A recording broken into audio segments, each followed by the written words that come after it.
médico internista y emergenciólogo, al igual que ustedes, villarrealino, pregrado y posgrado, así que nos une una cosa en común, ser villarrealinos con mucho orgullo. Vamos a hacer la clase que nos toca hoy día de fases, actitud y marcha, ¿no? Es dentro del examen clínico algo muy importante y que debemos siempre tener en cuenta y que no se nos pase. Dentro de los objetivos de esta clase es adquirir la destreza en la evaluación ectoscópica, neurológica. El médico de por sí realiza la ectoscopía en forma constante, porque basta que tengamos un paciente y ya lo estamos mirando, estamos tratando de precisar qué posibilidad diagnóstica puede tener. El segundo objetivo es que reconozcan ustedes las manifestaciones semiológicas más frecuentes dentro de la patología neurológica, que es una de las patologías que tiene una rica semiología. Y que obviamente todo esto nos permita correlacionar los hallazgos con el examen clínico para plantear las posibilidades diagnósticas, que es un aspecto importante dentro de la medicina. Vamos a tratar un poco acá sobre razonamiento clínico. Voy a mostrarle algunas fases asimétricas, características más frecuentes que deben conocer, que no deben olvidarse. Ver cómo es la actitud, qué manifestaciones neurológicas la producen o qué manifestaciones sistémicas, la marcha, cómo es la alteración en la marcha con patologías neurológicas. Eso vamos a tratar de enfocarlo y que ustedes puedan acostumbrarse a este tipo de pacientes. El razonamiento clínico de neurología implica dos aspectos importantes. Uno es la localización de la lesión y dos es determinar el diagnóstico diferencial que puede causar una lesión en esa localización. Es por eso y es importante que cuando tengamos un paciente, tengamos una presunción diagnóstica, hay que tener un abanico de posibilidades de diagnóstico diferencial para irlos descartando y quedarnos con, digamos, con la posibilidad diagnóstica de mayor peso. ¿Okay? ¿Cómo hacemos esta localización de la lesión? Obviamente a través de lo que son los signos y síntomas. ¿Qué viene a constituir eso? Lo que estamos desarrollando es la semiología, ¿no? Y esta semiología obviamente va a condicionar aspectos claves para poder tener en cuenta, ¿sí? Entonces, desde que empezamos nosotros a ver a un paciente, vamos a observar al paciente cómo está su rostro, cuál es el gesto predominante, tiene alguna característica, es una fases álgica, ¿no? Es una fases indiferente, hipomímica. Entonces vamos chequeando cómo está la fases del rostro. Y también vamos viendo cuál es la actitud del paciente. Es una paciente un paciente en bipedestación, viene en actitud de pie, o viene de repente en posición en silla de ruedas, ¿no? Esa es la actitud. Y obviamente después tenemos que ver cómo camina. Camina simétricamente levantando las extremidades, eleva mucho los miembros inferiores, los brazos se balancean o no se balancean con la marcha. Todo eso pues constituye estos tres aspectos importantes. Mire cómo vamos a ver fases de actitud en marcha en un conjunto de lo que es expresión en el paciente. ¿Bien?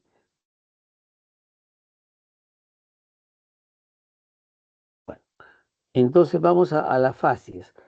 ¿Qué fases asimétricas debemos considerar? Primero, la fases o la expresión facial, ¿no? Obviamente nos va a permitir dar una visión de alguna posibilidad neurológica, si es que existe, que haya provocado la alteración, ¿no? Entonces, sí hay que considerar también que hay modificaciones morfológicas que se adoptan de forma espontánea por estímulos externos o internos, sea esta de cualquier índole. Entonces, la fascia nos va a expresar patologías de salud, estados emocionales, psicológicos, ¿no? Y esto vamos a manifestarlo, vamos a evaluarlo mediante un buen examen clínico que es la inspección, ¿no?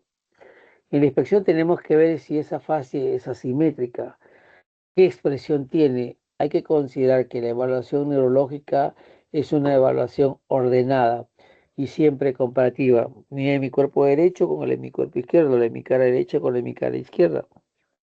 Ese es el examen neurológico que debemos realizar y considerar estos aspectos. Bien, una de las primeras fases o simetría facial es la que ven ustedes ahí en pantalla, es la presentación de ptosis palpebral, ustedes ven acá, la caída del párpado superior, ¿no? Más evidente en el lado izquierdo que en el lado derecho. Cuando tenemos esto, estamos ya pensando en una lesión del tercer nervio craneal y tenemos que ver en forma simultánea cómo está el globo ocular. Si vemos que el ojo está, el globo ocular está desviado hacia afuera, estamos hablando de un estrabismo divergente, sobre todo cuando tenemos una lesión del tercer paro. Acuérdense que el tercer nervio craneal va a inervar el músculo recto interno y que obviamente si es que hay un compromiso va a predominar el recto externo y va a jalar hacia la parte de fuera, por eso que hay un estrabismo divergente, ¿no? Pero si por el contrario tenemos un estrabismo convergente, estamos asumiendo que la lesión del compromiso del recto externo por alteración del sexto nervio craneal, ¿no? Tenemos tercer nervio craneal, estrabismo divergente, sexto, estrabismo convergente, ¿no? Siempre tenemos que mirar y evaluar bien al paciente, ¿sí? Entonces, una simetría inicial es la presencia de ptosis palpebral. Ojo, la otra simetría importante debido a una alteración del nervio craneal, ustedes la tienen en pantalla. ¿Qué es lo que ven ustedes acá? Ustedes agudizan la mirada, tenemos acá en la hemicara derecha, tenemos acá borramiento de los surcos frontales. Acá ustedes lo ven, miren, acá lo ven, unas rayitas. Son los surcos frontales. El lado izquierdo está borrado. ¿Qué más hay? ¿Qué otra característica? Miren el globo ocular, cómo se encuentra. Está más aperturado que el lado normal. Miren cómo está el surco nasogeniano. Acá está más prominente y acá está borrado o menos prominente. Y vemos que hay una caída de la comisura labial, a diferencia del otro lado que está, digamos, en posición normal, ¿no? Entonces, miren estas características, ¿ah? De toda la hemicara. Esta apertura, esta apertura es denominada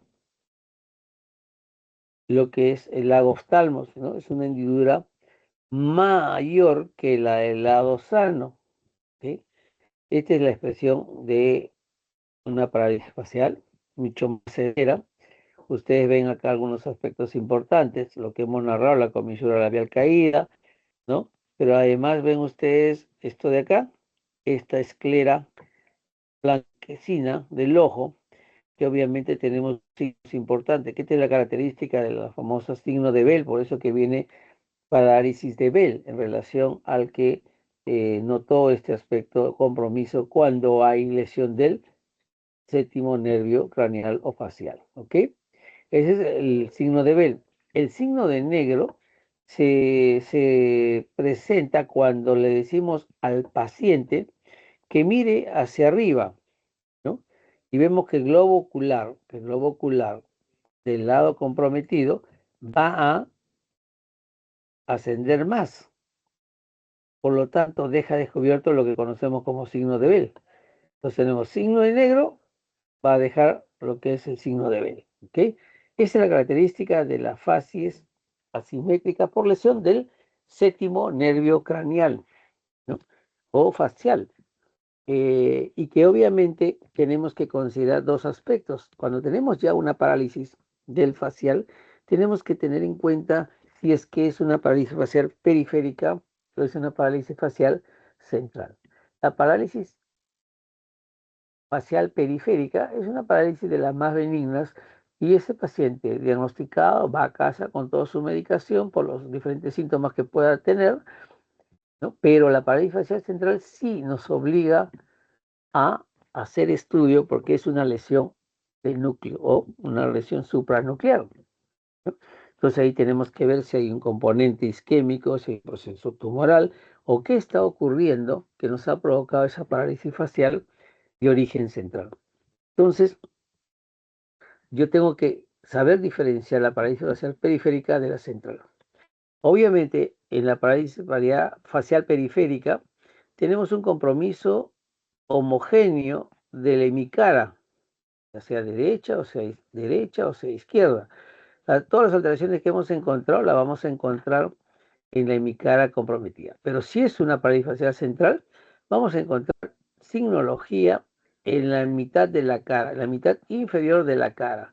Es decir, voy a tener caída de comisura labial, borramiento del surco nasogeniano, debilidad muscular, no va a poder silbar, pero hacia arriba mantiene las arrugas frontales, el levantamiento de la ceja, la apertura normal de ojos, no hay el signo de Bell, no hay signo de negro, características importantes que nos permite diferenciar estas dos parálisis faciales, ¿no? Como ve acá, obviamente lo que decíamos acá, este paciente no silba porque hay una parálisis del buccinador, ¿no?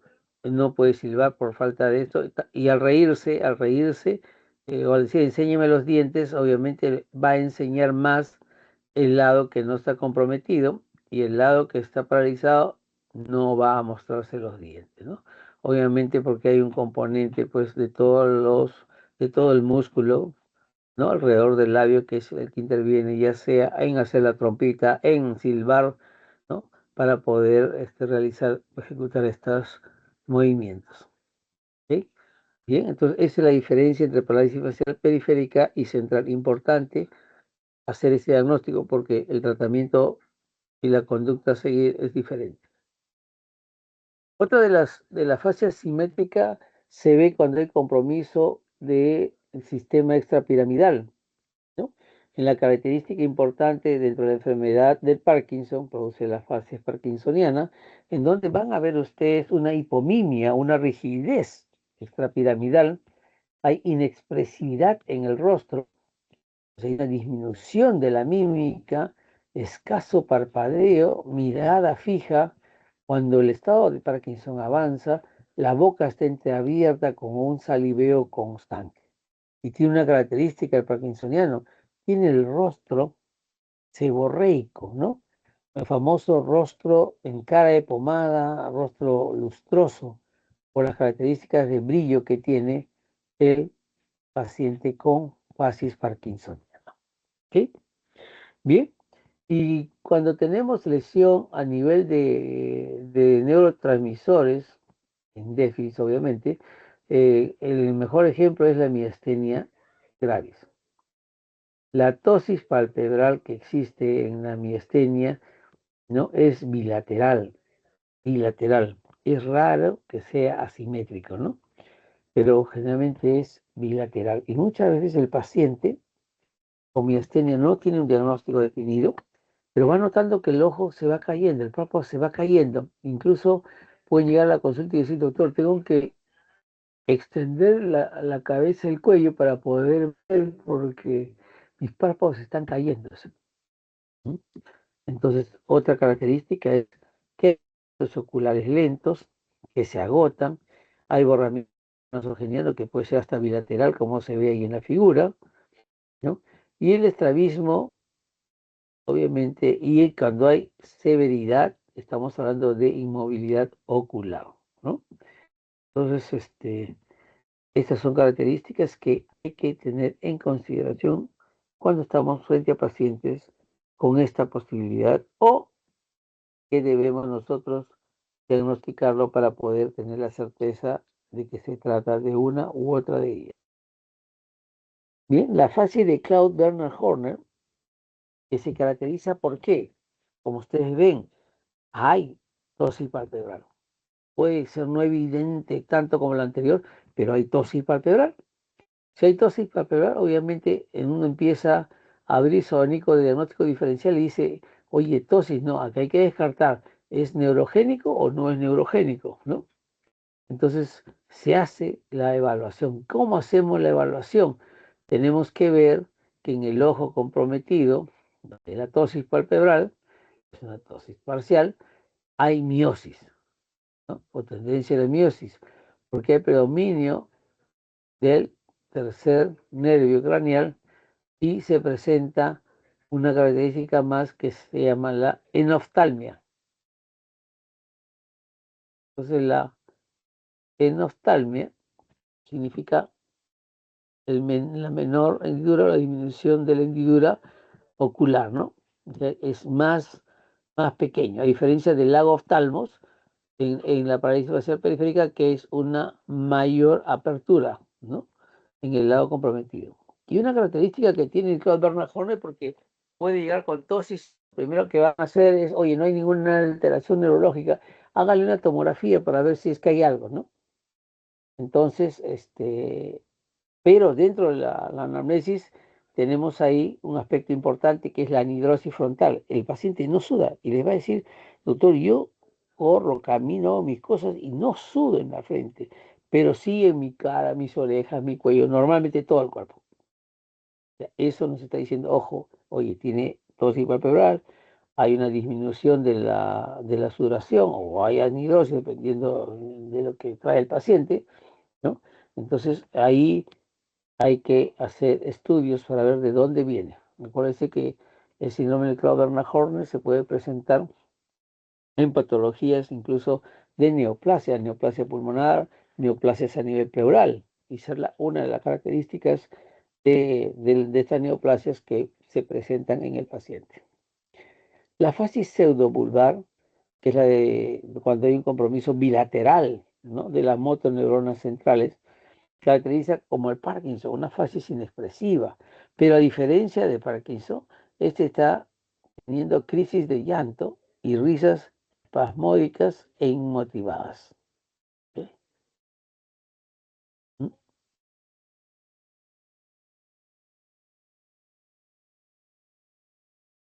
Crisis de llanto, inmotivadas, y cuando un aspecto importante de la fase pseudobulbar es la boca entreabierta de saliva, como si fuese un Parkinson avanzado, severo. Pero esta crisis de llanto y risa espasmódica inmotivadas son las que ayudan a diferenciar. ¿Sí? Esto se los menciono, pero básicamente es una fase secundaria a un proceso sistémico, no neurológico, pero que lo van a ver, los que están en el REBA van a ver que muchos pacientes de etiología neurológica van a tener un aspecto así, entre somnoliento, estuporoso, ¿no?, en coma.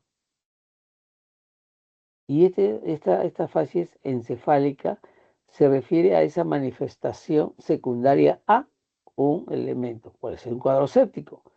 Un cuadro séptico, un shock séptico, es un paciente que tiene estas fases. Está somnoliento, está estuporoso, desorientado, ¿no? Esa es la característica que tiene. La otra fase es la fase tetánica. La fase tetánica se presenta secundaria a la enfermedad del tétano, ¿no?, la enfermedad producida por Clostridium tetani, y tiene la característica de lo que llamaban antes los semiólogos la risa sardónica, ¿no? La risa sardónica, si ustedes a esta figura le ponen un papel en la mitad inferior y ven la mitad superior, van a ustedes notar los ojos de angustia, de desesperación que tienen, ¿no? Y si al contrario tapamos la hemicara superior, vamos a ver que hay la presencia de una sonrisa, la famosa risa sardónica, que es el espasmo permanente, ¿no? Por las contracturas de los músculos de la cara. Entonces, vemos como que acá está desesperado cuando cubrimos, angustiado, y acá como si estuviese feliz, sonriente, pero debido a las consecuencias de presentación que tenga esta enfermedad. ¿Ok? Ya no lo vemos, no lo van a ver con frecuencia. Hemos tenido la oportunidad de ver sin nosotros, pero ya desde que hay una buena adherencia a lo que es la vacunación, es probable que no veamos. Bien. Ahora, así es del ictus o del stroke o de la enfermedad neurovascular. La característica cuando hay un paciente con un ictus agudo y la fase nos va a ayudar bastante. Ese paciente que entra al área donde están en camilla, es un paciente que lo van a ver ustedes si es que es un ictus severo, puede el paciente estar en coma o puede haber una hemiplegia, ¿no? Dependiendo de la severidad. Entonces, cuando hay un enfermo, digamos, ¿cómo se llama? En esta forma, vamos a notar que el paciente en la posición de decúbito que está, se torna con la cabeza inmóvil, ¿ok? Se torna con la cabeza inmóvil, se presencia el signo de fumador de pipa, eso que bomba la mejilla del lado paralizado con cada movimiento respiratorio. ¿Mm?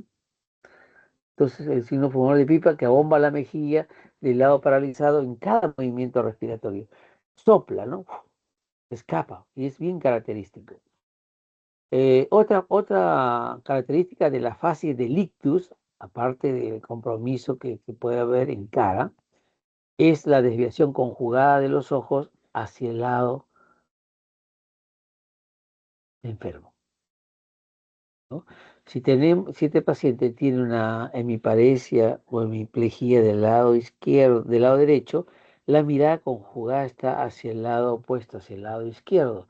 Eso porque hay dominancia cerebral, ¿no? Entonces, la naturaleza es tan sabia que nos dice, mira, estoy mirando mi lesión, así que tómame un estudio, toma una tomografía, una resonancia, de acuerdo a su disponibilidad, para poder evidenciar la presencia o no de lo que es eh, un componente de compromiso piramidal. Entonces, esta es a verlo, mírenlo cuando estén rotando y vean paciente con ACV agudo, vean cómo es la manifestación, busquen estos signos que le he mencionado. Bien, otra de las fases ya por problemas neurodegenerativos es la corea, ¿no? La corea nos va a traer la característica de las fasciculaciones, perdón, las gesticulaciones constantes, ¿no? Al igual que los movimientos de las extremidades superiores e inferiores. Es ahí que el personal que cuida a estos pacientes tiene que tener una habilidad en dar de comer porque hay que coger, digamos, el punto exacto, como dice la canción, el punto exacto para poder darle el alimento.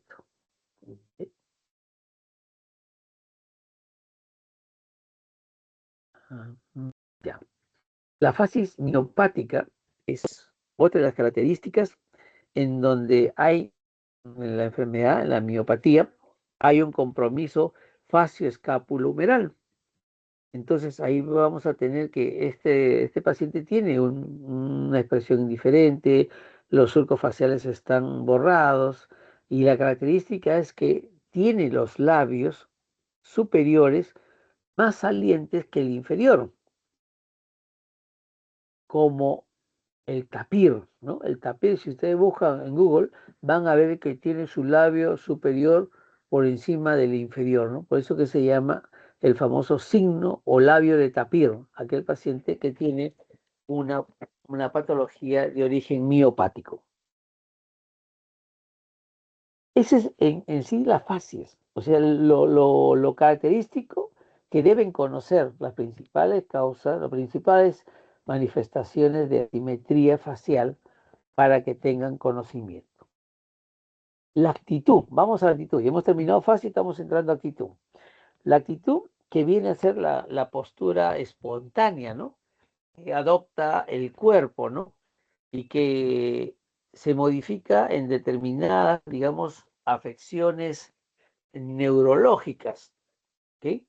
Entonces, ese es un elemento importante para poder evidenciarlo, ¿no? Porque si no, no nos vamos a dar cuenta de cuál es la actitud en lo que se refiere a patologías neurológicas. Acuérdense, chicos, que hemos hablado de fácil determinadas patologías y vamos a tener que ir siguiéndolo con actitud y luego con marcha para poder definir adecuadamente. ¿Ok? Bien. Un ratito, chicos. Un segundito, ya. Bien. Entonces, ¿cuáles son los patrones que muestran estos para evaluar lo que es la actitud del paciente? ¿No? Obviamente, tenemos que evaluar al paciente si está acostado, ver si está en decúbito dorsal supino o está en decúbito ventral o prono, como se llama, o si está en decúbito lateral, ¿no? Entonces, eh, y la otra es el patrón que tenemos que ver la actitud en posición de pie, en posición de bipedestación, ¿no? Para poder determinar si es que hay alguna alteración en la actitud. Les voy a mostrar algunas de las actitudes, posiciones o actitud secundaria a patologías. La más frecuente es cuando hay una infección meningia, ¿no? La famosa actitud en gatillo de fusil. ¿Por qué el paciente lo vamos a ver en decúbito lateral? Con una extensión del cuello, la flexión de los muslos sobre la pelvis y las piernas sobre los muslos, ¿no? Lo que simula a un rifle antiguo, ¿no? Que tenía un gatillo que simulaba esta posición, ¿no? El gatillo sería este acá. Obviamente, pues va pues, a venir el nombre de lo que es gatillo de fusil, ¿no? Paciente con cuadro febril, cefalea, con trastorno de sensorio, ¿no? Una de las primeras posibilidades es que sea una infección del sistema nervioso central.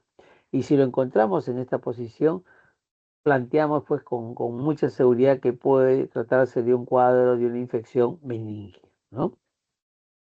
La otra manifestaciones en la actitud es en relación al tétanos. Acuérdense que hemos visto la fase del tétano, ¿no? La famosa risa sardónica. Ahora estamos viendo la actitud del paciente. La actitud del paciente y lo más frecuente que presenta esta patología son los opistótonos, ¿no? Esa hiperextensión de la cabeza que hay, la extensión del tronco, casi formando un arco en la región posterior, y un compromiso generalizado de los músculos extensores. ¿Ok? Entonces, esto es una característica del tétanos. ¿Hemos tenido oportunidad de verlo? Sí, hemos tenido oportunidad de verlo. Ahora, como les dije, de repente ustedes no, pero todavía no se erradica, obviamente, en las personas que laboran en tierra, que laboran manipulando fierros oxidados, puede haber un alto riesgo de contaminación digamos, de este Clostridium y el desarrollo de esta enfermedad si es que se presenta. ¿Ok? Bien. Entonces, estos son los famosos opistótonos. Ahora también hay dos actitudes secundarias al proceso infeccioso titánico, que son los pleurostótonos y los emprostótonos. El pleurostótono es una actitud en donde, digamos, hay una mitad que inclina la cabeza sobre el hombro que está descendido, hay una incurvación lateral del eje, ¿no? Entonces genera esto que se denomina pleurostótono. Y el emprostótono, ese es la flexión intensa, ¿no? De cabeza sobre el pecho, la flexión de los,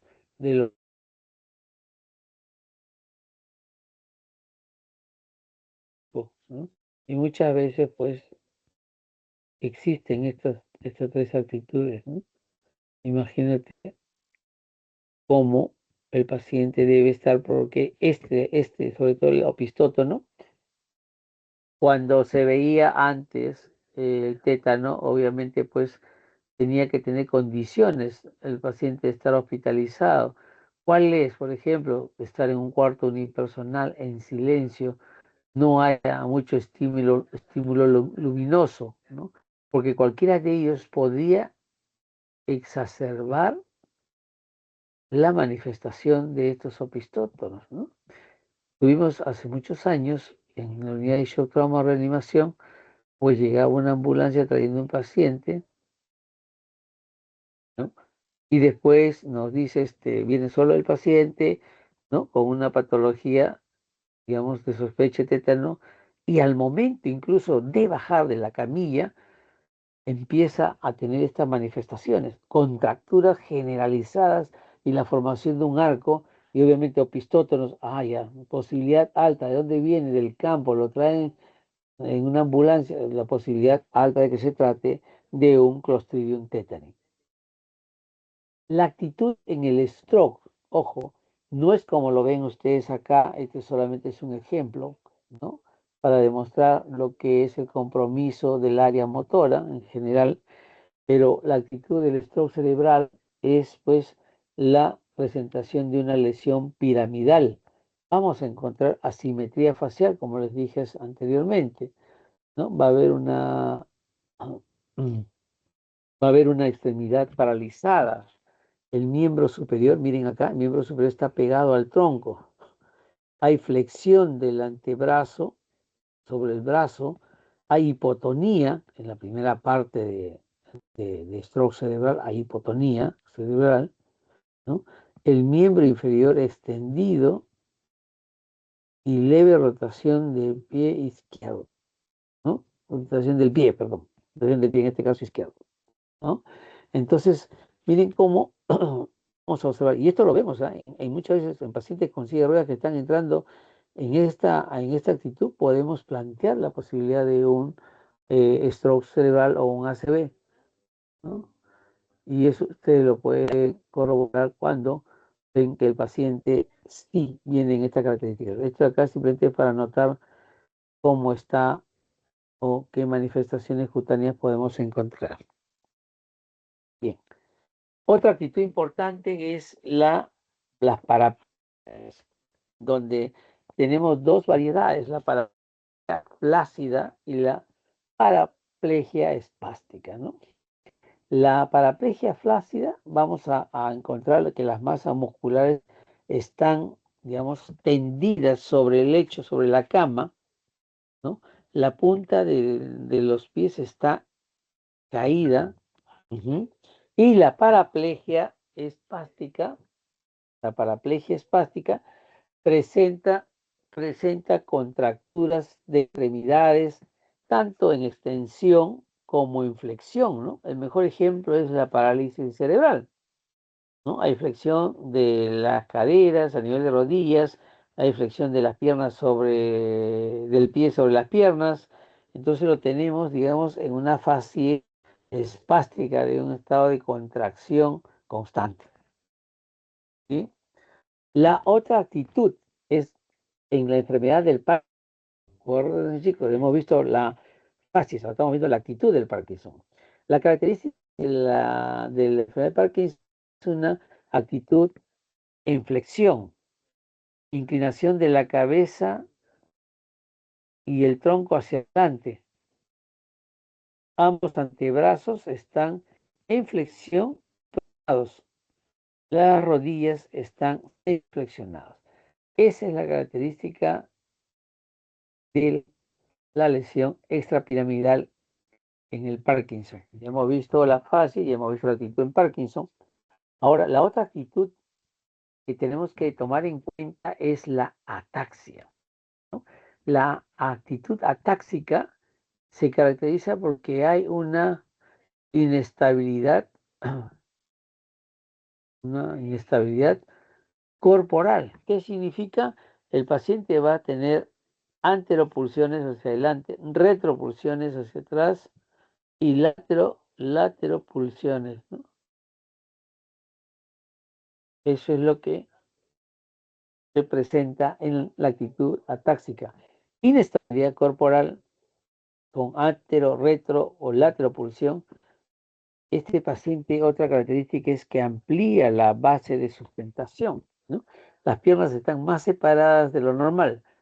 Entonces, ahí tenemos otro aspecto, otra característica importante en la actitud atáxica del paciente. La miopatía, acuérdense que hice una observación en el aspecto de miopatía, ¿no? Esta, acá en la actitud vamos a ver que hay una lordosis acentuada. El paciente amplía la base de sustentación. La postura del abdomen es prominente. Esta característica la llaman la postura del tenor, el tenor de antes que dirigía las orquestas, a las sinfónicas, ¿no? Entonces, características importantes de la actitud miopática, la famosa postura del tenor, tenemos que hay una lordosis acentuada, ya, muy bien.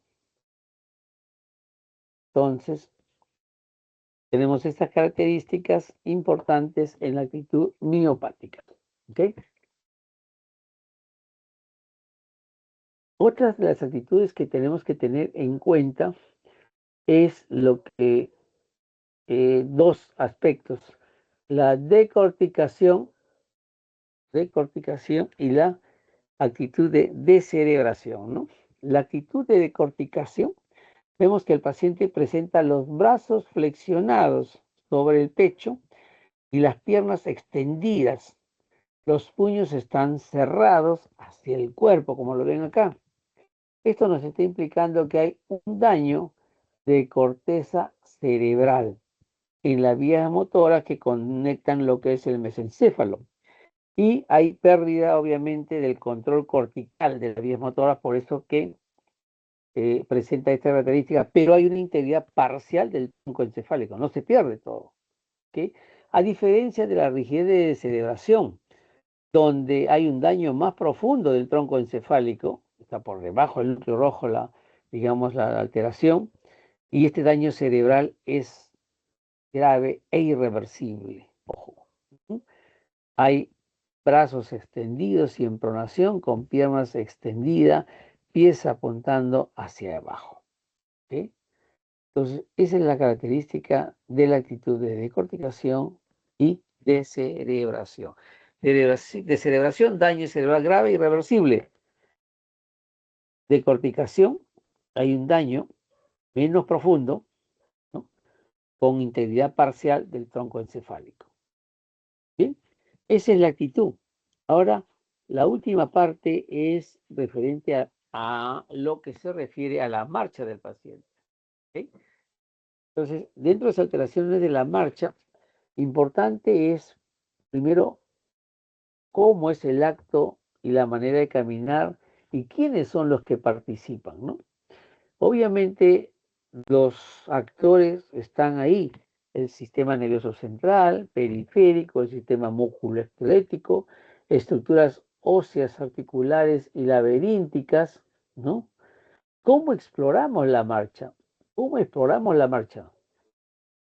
La marcha la vamos a explorar al paciente sometiéndolo tanto a maniobras, tanto con ojos abiertos como con ojos cerrados, ¿ok? El paciente debe caminar ya sea hacia adelante, hacia atrás, lateral, ¿no? Incorporarse de la silla, ¿no? Y debemos empezar a tener, digamos, a tener observación importante.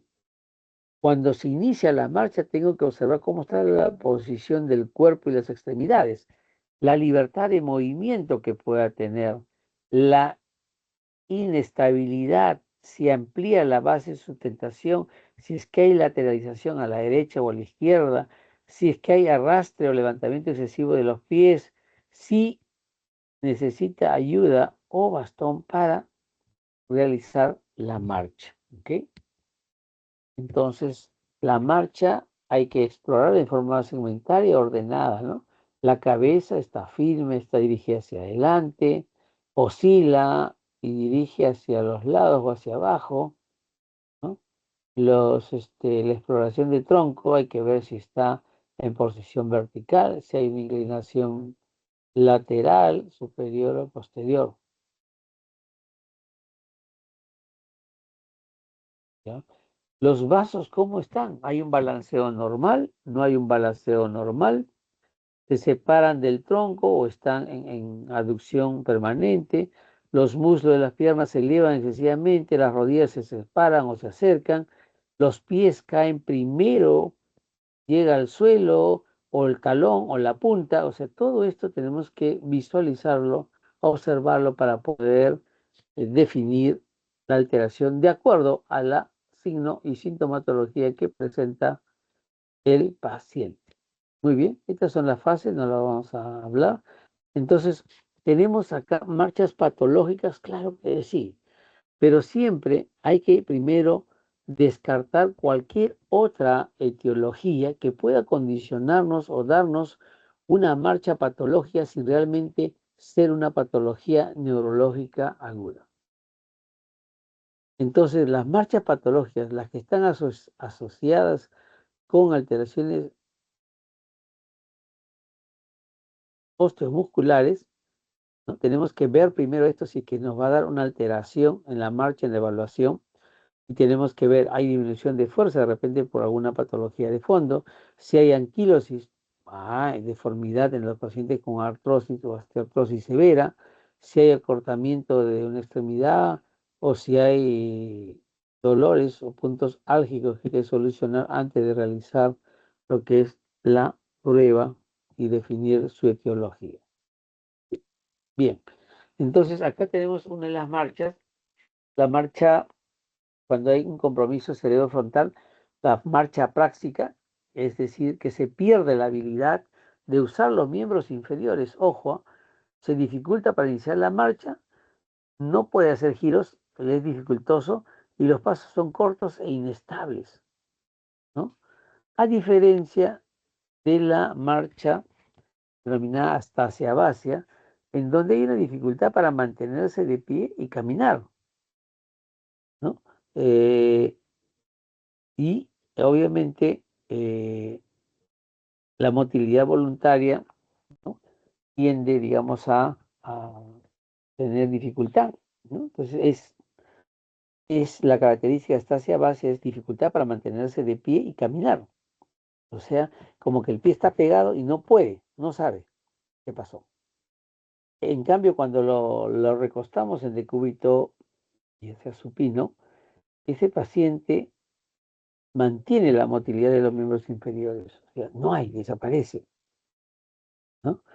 Entonces, si este paciente lo ponemos de pie y no se sostiene, se va a caer, porque no puede levantar los pies, ¿ok? Los tiene pegados. Es una característica de la marcha apráxica y de la marcha astasia abaxia, ¿sí? Dentro de las marchas espásticas tenemos una muy importante, que es la famosa, creo que con mi grupo lo hemos visto, es la famosa marcha del segador, que es, digamos, la lesión de las córtico-espinal, que es de origen muscular, ¿sí? Se da pues en estos compromisos motores piramidales, en donde la fase ya de restablecer es espástica, ¿no? Es por eso que al caminar hace un semicírculo para poder avanzar y están apoyados incluso con el andador, ¿no? Entonces, ahí tenemos características importantes que considerar. ¿Cómo está en esta marcha espástica? El miembro superior está pegado al cuerpo y en flexión. El miembro inferior está rígido y en extensión. Se arrastra el miembro inferior al caminar. Los dedos del pie están contracturados. Este paciente levanta la cadera para elevar el pie. El movimiento del pie lo hace en semicírculo, ¿ok? Entonces algo característico, algo similar a esto. Van a mirar acá, hay un video Miren, esta es la famosa marcha de lo que la hemiparesia espástica. ¿Qué pasó? ¿Qué pasó? A ver, mírenlo, cómo levanta la cadera, cómo levanta el miembro inferior, cómo hace este semicírculo. Ajá. Miren cómo está el brazo, está pegado al tronco, miren cómo está la mano contracturada hacia adentro. Esa es la famosa marcha espástica o la marcha del segador, ¿no? Una vez más ahí, mire, levanta cadera, hace el movimiento semicircular. ¿Mm?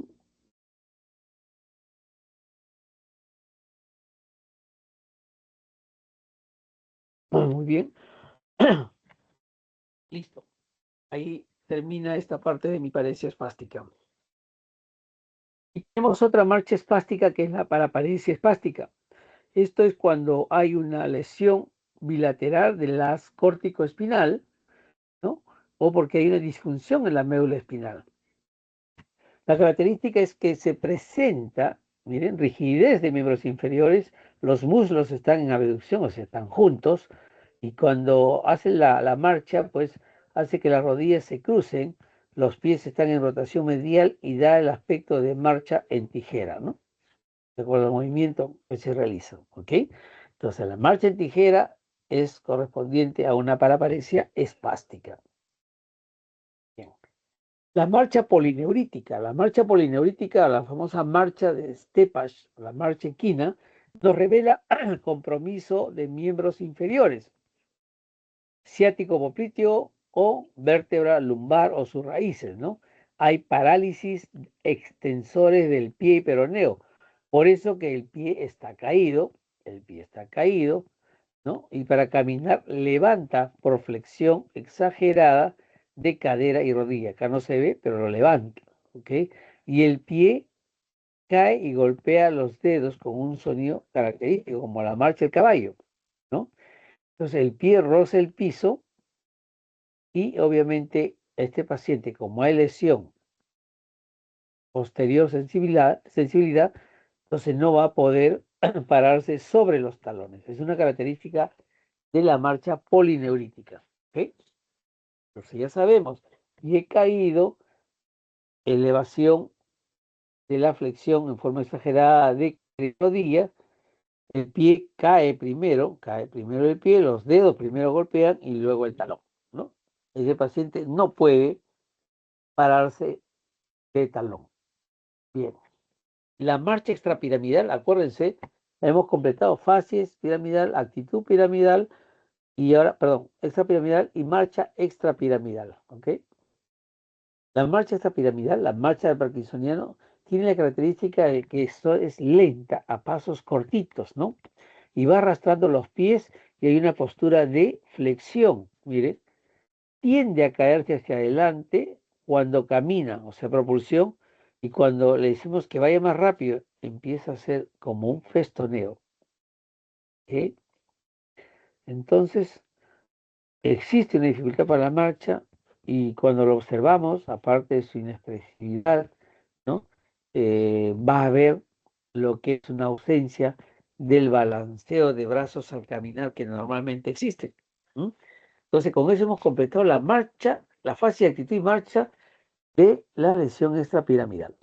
La marcha atáxica, acuérdense que hemos hecho la actitud, esta es la marcha atáxica, la famosa marcha de la ataxia sensitiva, o antes conocida como TAVES por la enfermedad TAVES dorsal, ¿no? Nos involucra una lesión de cordón posterior de médula espinal, o sea, de la parte propioceptiva. ¿No? Hay alteraciones en el sentido de la posición. El paciente mira al suelo y los pies, ¿m? Lanza el pie hacia adelante, se apoya primero en el talón y luego en los dedos. Es una de las características de marcha de la ataxia sensitiva. ¿Qué causas pueden provocar la marcha de la ataxia sensitiva? Tenemos la esclerosis múltiple, acuérdense que es una enfermedad que hace depósitos en placa, ¿no? Otra de las causas es la tabes dorsal, ¿no? Y las otras son las neuropatías periféricas para poder incrementar un poco más el diagnóstico diferencial. ¿Bien? La marcha de los trastornos cerebelosos tiene una característica. ¿Por qué? Porque obviamente hay una lesión del cerebelo y todas sus conexiones. Va a haber ataxia con ojos abiertos, ojos cerrados, ¿no? Inestabilidad e irregularidad en forma titubeante su caminar, ¿no? No sigue una línea imaginaria en el piso, hay un balanceo de uno u otro lado, ¿no? De uno u otro lado, va balanceándose y dibuja una estrella a la marcha indicada. Si le indico hacia adelante, hacia atrás, vuelva hacia adelante, uno más hacia atrás, va a dibujar una estrella imaginaria, ¿no? Que hay un componente pues, presente en este tipo de pacientes, ¿no? Entonces, la marcha de los cerebelosos es una marcha táxica que no va a variar con ojos abiertos o ojos cerrados. Hay inestabilidad irregular, hay un balanceo de uno a otro lado, ¿no? Hacia atrás, puede dibujar la famosa estrella de Babinski, ¿no? Realizando las pruebas correspondientes, haciendo que el paciente se movilice hacia adelante, hacia atrás, ¿no? Hacia la derecha, hacia la izquierda. ¿Ok? Eso hay que tener en cuenta. Y las marchas distróficas, que vienen a ser la presentación de patologías, digamos, que están en incremento en la intensidad o parte evolutiva de la enfermedad. Por ejemplo, tenemos la marcha de Pato. La marcha de Pato se observa en las miopatías.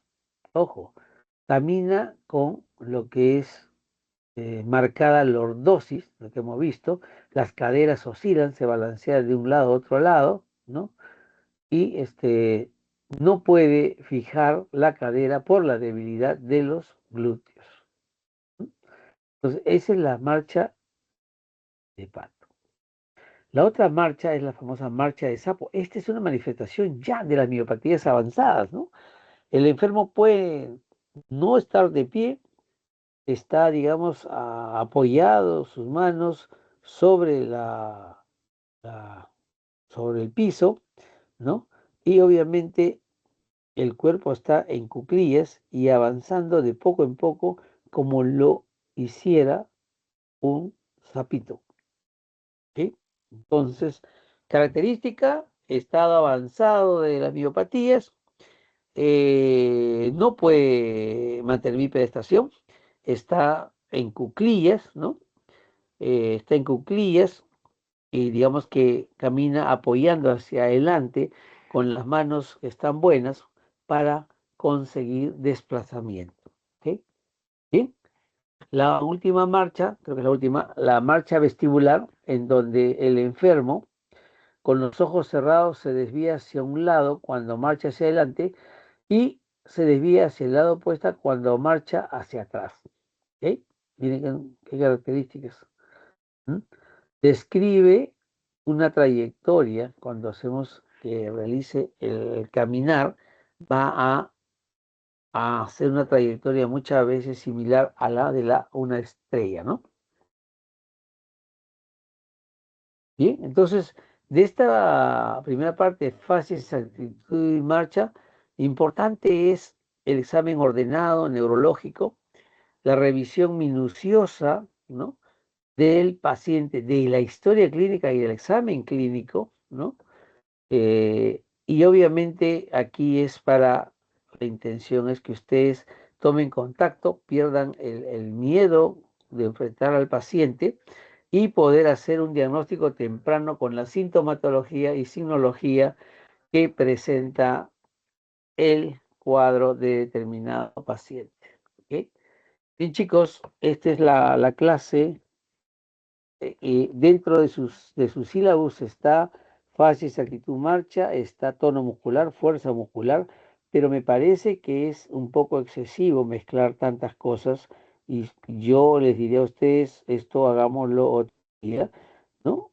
Planteemos ya una fecha para poder realizar esta segunda clase, porque tenemos Dos, eran inicialmente tres, era fase de marcha, luego viene la parte de evaluación motora y luego el síndrome cerebeloso, pero ahora ha sido unido por el corto tiempo que se tiene en su rotación, esta más lo que es el componente de fuerza muscular, ¿no? Entonces ustedes me dicen, de repente quieren seguir, no sé, y hay otra cosa que hay que precisar, es el seminario. Mm, A ver, ¿qué dice? Creo que sí, están saliendo doctor. ustedes de un examen, creo que están saliendo, algo así. Sí, doctor. Bueno, en la tarde tuvimos examen de diagnóstico Ya. y recién nos los ocupamos desde este día para hacer el seminario. Sin embargo, hemos terminado el seminario, doctor. Podemos presentarlo, pero en cuanto a la otra teoría, eso nos faltaría coordinar mejor, porque tengo entendido que mañana y el sábado también vamos a tener teorías en la noche, Ujú, según el claro, cronograma. Ujú. sí, sí. Entonces, ¿qué día Esa- usted podría, doctor? O dependería de nuestro horario más que todo. si depende de su horario, ustedes están en la tarde recién libres, ¿no? Ahora lo que podemos hacer es, por ejemplo, el día, si ustedes van a hacer clases mañana y pasado, ¿no? Estamos hablando de viernes y sábado, entonces y no creo que sea mucho esfuerzo si recordamos la virtualidad, es hacerlo por decirte el domingo, pues tú me dices el sábado, lo hacemos el sábado a partir de las 7 de 7 a 8 o de 6:30 a 8, ¿no? Y lo hacemos sábado, domingo, me dices, no hay problema, para poder terminar y hacer las dos partes que todavía nos faltan, tanto lo que es cerebeloso, que sí, eso respetamos en la fecha, y lo que es fuerza y tono muscular, que correspondería a, digamos, a esta parte en conjunción, pero que me parece, no sé, depende de ustedes, que sería abrumarlos mucho con lo que es la parte teórica, ¿no? Sí, doctor. Entonces, voy a coordinar con mis compañeros para ver si puede ser el sábado o domingo, doctor, y le escribo. Ya, perfecto, está bien. Ahora, a ver cómo han hecho el seminario, porque hacer seminario de ACB en una hora es copiar y pegar y eso es lo que no quiero. A ver, pues, ¿cómo lo han diseñado? Pues si no, hay que hacerlo otra fecha porque no podemos hacerlo así al azar nomás. No para salir del paso, porque lo que queremos es aprender. Claro, doctor. Ahí sí, tiene razón. Creo que muchos de mis compañeros me hicieron llegar ese inconveniente, porque como le mencionaba, bueno, la gran mayoría no hemos salido de diagnóstico. Claro, Eh, Y bueno, si nos da esa oportunidad, doctor, creo que lo podríamos pasar para el día que tengamos la segunda teoría sobre ya. ajá, que era el sábado o domingo y ya le aviso, doctor. Ya, yo creo que sí, porque lo que quiero no es, ay, ay, ya, hagan el seminario, terminé, ya no tengo nada que hacer ya. No, sino es que ustedes aprendan, tienen que aprender. Porque como les digo, hacer en una hora un seminario de ACB ese es cuento. A nosotros nos toma 2, 3, 4 días armar una exposición de ACB, no creo que lo hagan en una hora. Y si lo han hecho, es copia de algún grupo anterior o simplemente es rápido para salir del paso, ¿no? Dentro de ¿cómo lo han organizado ustedes para ver qué puntos van a tocar? Ah, ya, sí, doctor. Habíamos organizado en dos partes, una parte fisiopatológica y una parte semiológica. En la parte fisiopatológica habíamos hecho principalmente, por ejemplo, el polígono, bueno, una breve introducción a lo que es la fisiopatología del ACV, luego la anatomía del polígono de Willis y los tipos de ACV más que todo isquémico y hemorrágico, mejor dicho. Y luego la otra parte era más semiológico, como para identificar los signos y síntomas. Ya, mire, lo importante que tienen que hacer en este seminario son, uno, definir qué cosa es un ACV. Dos, la fisiopatología del ACV, lo que ustedes están planteando. la clasificación de ACV, lo que es el diagnóstico, o sea, la evaluación clínica, o sea, ahí está la parte de semiología, signos y síntomas, ¿no? ¿Ok? El diagnóstico que hago para hacer un diagnóstico de ACV y finalmente, ¿cuál es el tratamiento del ACV? ¿Te das cuenta? O sea, esos puntos es importante que lo abarquen así. No tanto separarlos, sino todo va de la mano. ¿Cómo defino? ¿Cuál es su fisiopatología? ¿Cómo se clasifica?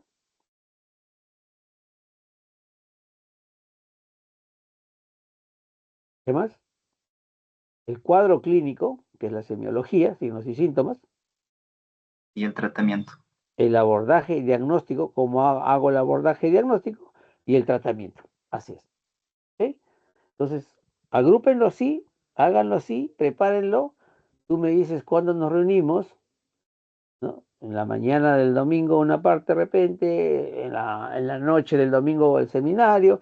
Ustedes me dicen y lo hacemos, por lo que queremos, lo que yo quiero es que ustedes aprendan. Salgan sabiendo una patología tan frecuente que es el ACV y que si no es diagnosticado a tiempo, vamos a tener problemas de secuela en el paciente. ¿Ok? Bien, chicos, entonces me avisas, Adrián. Sí, doctor. Más bien, muchas gracias por su comprensión, doctor. Ya le aviso Ya. para quedar la Listo, fecha. listo, chicos, quedamos así entonces, ¿ah? ¿Ok? Sigan estudiando, vayan armando todo lo que he dicho, los puntos, ¿ah? ¿Ya? Sí, sí, doctor, ya lo noté. Sí. Perfecto, listo, ok, ok, chicos, buenas noches, Buenas noches, doctor. Gracias. buenas noches, buenas Gracias, noches. doctor. Chao, nos vemos, chicos. Sí, doctor. Hasta mañana. Chao, nos vemos, nos vemos.